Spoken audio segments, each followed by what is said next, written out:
case briefs, and so much more. LSData's got what you're looking for. In 1993, the Maine Supreme Judicial Court examined the concept of easements by necessity in the case of Morrell v. Rice.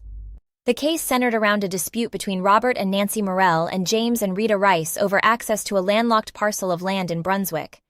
The Morrells claimed they needed an easement through the Rices' adjoining land in order to install underground utilities for the reasonable use of their property. Initially, the court agreed with the Morrells, finding that an easement by necessity existed due to the parcels of land originally being in common ownership. The court allowed the Morrells to install underground utilities within the easement. However, the decision was limited to the use of the easement for a single-family residence, which the Morrells disputed. Upon appeal, the court ruled that the Morrells had an easement by necessity over the Rices' land, permitting the use for underground utilities and other dominant tenement uses without limitation to a single-family residence.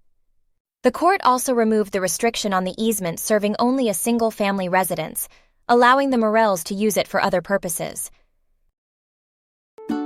Case briefs, and so much more. LSData's got what you're looking for. Visit lsd.law, elevate your mind. Leave the stress of class.